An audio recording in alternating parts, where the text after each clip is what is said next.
Let's turn our attention now to cloud manageability and specifically some of the benefits that cloud provides for manageability of workloads.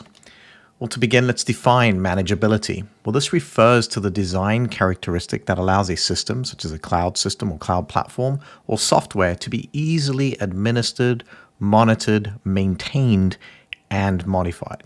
Think about this a little bit further. It involves the ease with which organizations or individuals, such as yourself, if you're administrating a cloud environment, can manage resources, apply configuration changes, monitor performance, conduct updates or Windows patching, Linux patching in general, troubleshoot issues, and ensure the overall smooth operation of a system or a process. And if you think about this for a moment, this is where Azure and cloud really shines.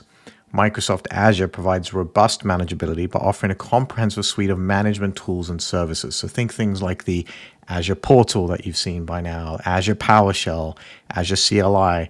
These enable users to efficiently manage those resources, monitor health, and automate tasks. And I will say this is one of the big strengths of Microsoft Azure in the cloud ecosystem. Microsoft built Azure from the ground up with manageability in mind, and this comes from years of experience on premises with tools like System Center Configuration Manager, System Center Operations Manager. They've taken a lot of those best practices and applied them to Azure.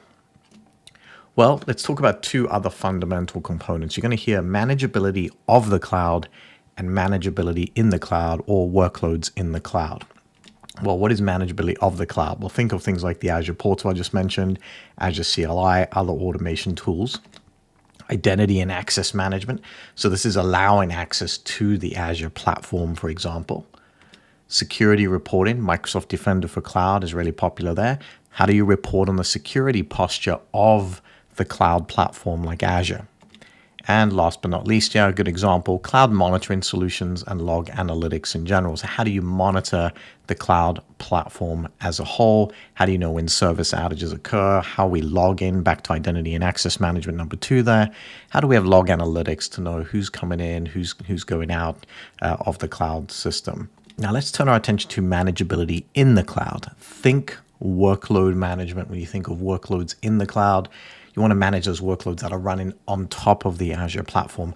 One way to think of this is the Azure platform being the highway that you've stood up and you're managing the highway, but now you're managing the cars that are on top of the highway, the workloads.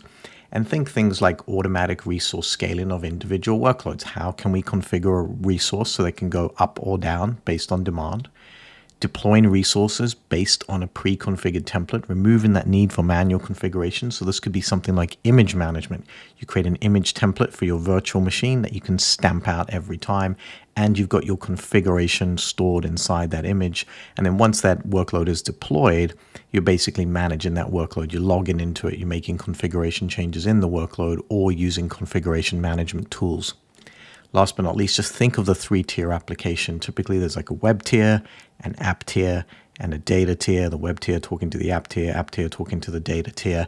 You've got to manage those individual components. Now, that could be a PaaS service, such as Azure App Service, that's running the web tier, for example. It could be Azure SQL running the SQL tier. But as opposed to managing the platform, you're managing the specific database that's running on top of that platform. And that, in a nutshell, is manageability. And as you can see, just between manageability of the cloud and manageability in the cloud of those workloads, there's a lot of tools, a lot of benefits cloud computing provides.